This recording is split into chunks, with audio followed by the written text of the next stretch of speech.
Assalamualaikum warahmatullahi wabarakatuh. Ketemu lagi dengan saya Ustazah Zulfi. Bagaimana kabar kalian hari ini? Ustazah harap kalian dalam keadaan sehat walafiat. Ya, meskipun pembelajaran kali ini masih bersifat pembelajaran jarak jauh atau disingkat PJJ, tapi upayakan kalian supaya tetap semangat dalam mengikuti dan juga memahami pelajaran PPKN pada hari ini. Kemarin sudah dijelaskan poin A ya, semangat dan komitmen para pendiri negara. Kemudian kita memasuki pada poin B, yaitu bentuk-bentuk semangat dan komitmen kebangsaan yang ditunjukkan para pendiri negara. Nah, sebelumnya adik-adik telah mempelajari bagaimana pendiri negara itu berjuang dalam merebut dan juga mempertahankan kemerdekaan Indonesia. Nah, selanjutnya kalian sebagai pelajar ya supaya tetap ada usaha untuk mendapatkan sesuatu yang kalian inginkan.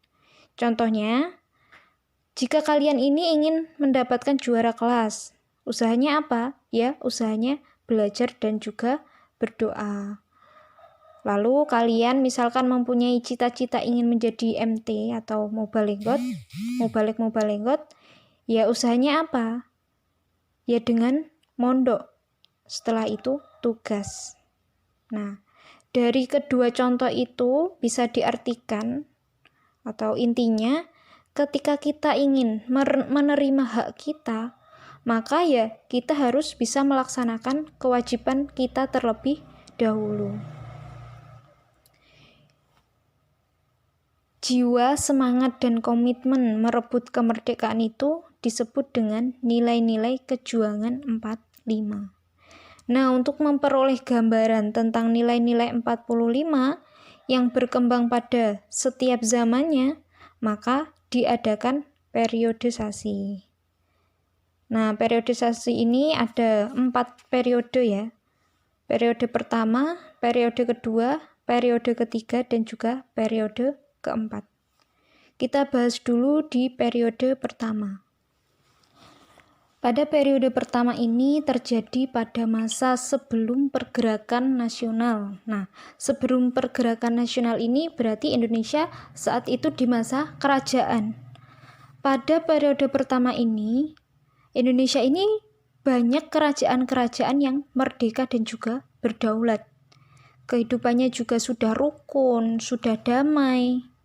Meskipun saat itu ada perbedaan agama ya, ada perbedaan agama di situ ada Hindu, Islam, Buddha, Katolik, Konghucu, Kristen. Nah, dari situlah sudah muncul kesadaran hidup rukun. Timbul semangat serta bertakwa kepada Tuhan Yang Maha Esa. Kemudian lanjut pada periode kedua. Nah, di periode kedua ini masa pergerakan nasional. Nah, yang pertama tadi kan masa kerajaan, yang kedua masa pergerakan nasional. Sebelum masa pergerakan nasional, perjuangan ini masih bersifat kedaerahan atau lokal. Dan belum ada koordinasi sehingga gampang untuk dipatahkan oleh penjajah Belanda. Tapi pada masa ini, semangat perjuangan bangsa Indonesia ini makin menggelora karena mereka tidak ingin dijajah lagi oleh Belanda dan ingin merebut kembali kedaulatan dan kehormatan bangsa. Nah, pada tahap awal ini lahir Budi Utomo tahun 1908 yang kemudian dibentuklah Sarekat Dagang Islam atau Sarekat Islam pada tahun 1912. Kemudian terjadilah Sumpah Pemuda pada tahun 1928. Nah, disitulah mulai tampak tekad bangsa Indonesia untuk mewujudkan kesatuan dan juga persatuan sehingga bisa mencapai kemerdekaan. Saat itu Indonesia paling menderita saat dijajah Jepang. Meskipun Belanda ini menjajah Indonesia lebih lama, tetapi Jepang yang menjadikan Indonesia ini sangat-sangat menderita lebih dari Belanda. Jepang menjajah Indonesia dari tahun 1942 sampai 1945. Tapi justru itulah yang menjadikan hikmah serta manfaat untuk merebut kemerdekaan. Tahap inilah merupakan perjuangan kebangkitan nasional dan akhir dari masa penjajahan. Kemudian lanjut pada periode ketiga. Nah, periode ketiga ini adalah periode masa proklamasi dan perang kemerdekaan. Indonesia ini merdeka tanggal berapa? Ya, benar. Tanggal 17 Agustus 1945. Tanggal 17 Agustus 1945 ini merupakan hari kemerdekaan negara Indonesia. Karena pada hari itu Indonesia berhasil memproklamasikan kemerdekaannya. Nah, akan tetapi meskipun di situ Indonesia ini telah merdeka, Belanda tetap tidak terima dan masih ingin menjajah Indonesia kembali. Indonesia lebih cinta kemerdekaannya daripada perdamaian. Maka dari itu, Indonesia berjuang dengan menggunakan senjata di bidang apapun, termasuk di bidang politik dan juga di bidang diplomasi. Hal itulah yang memperkuat semangat dan nilai-nilai 45. Kemudian setelah periode ketiga, kita memasuki periode keempat. Periode keempat ini adalah masa perjuangan mengisi kemerdekaan.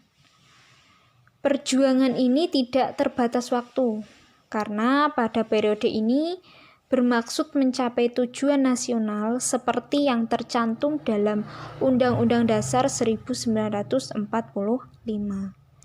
Nah, dalam periode ini, jiwa semangat dan nilai-nilai kejuangan berkembang sebelumnya, tetapi lestari, yaitu nilai-nilai dasar proklamasi 17 Agustus 1945. Jadi keduanya tetap lestari. Pada periode ini ada nilai yang mengalami perubahan, yaitu nilai operasional dalam masa perjuangan mengisi kemerdekaan. Kemungkinan nilai-nilai semangat juang ini akan bertambah. Nah, dari kesemua itu ada tantangan. Setelah Indonesia merdeka ini ada tantangan.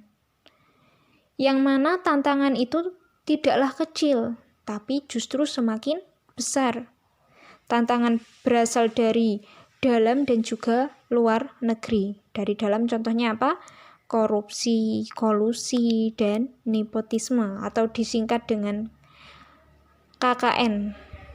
Dan dari luar negeri berupa gaya hidup yang tidak sesuai dengan nilai-nilai Pancasila, yaitu gaya hidup yang kebarat-baratan. Untuk mempertahankan negara dan menghadapi tantangan, ini dibutuhkan nilai semangat juang 45.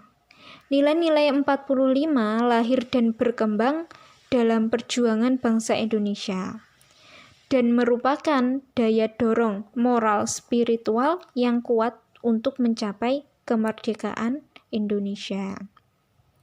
Nah, tujuan pembukaan Undang-Undang Dasar 1945 ini ada 17 poin. Yang pertama, ketakwaan kepada Tuhan Yang Maha Esa.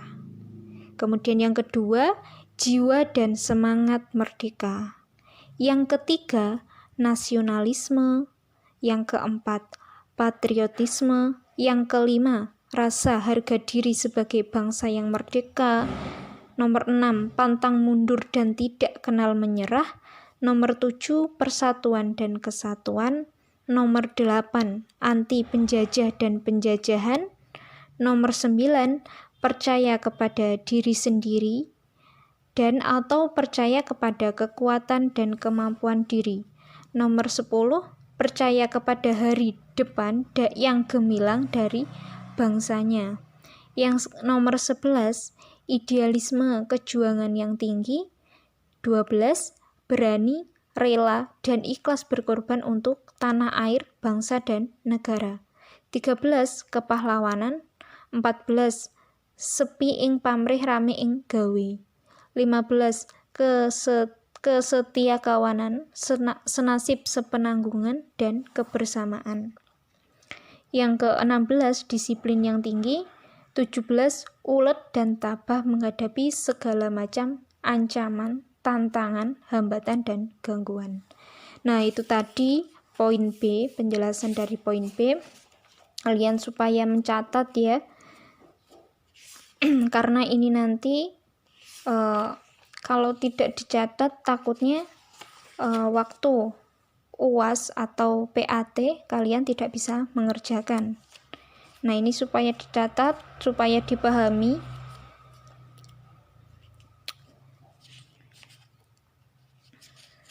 Cukup sekian pembelajaran pada pagi hari ini. Atas perhatiannya saya syukuri dengan ucapan syukur alhamdulillahi jazakumullahu khairah.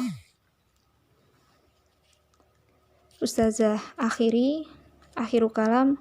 Wassalamualaikum warahmatullahi wabarakatuh.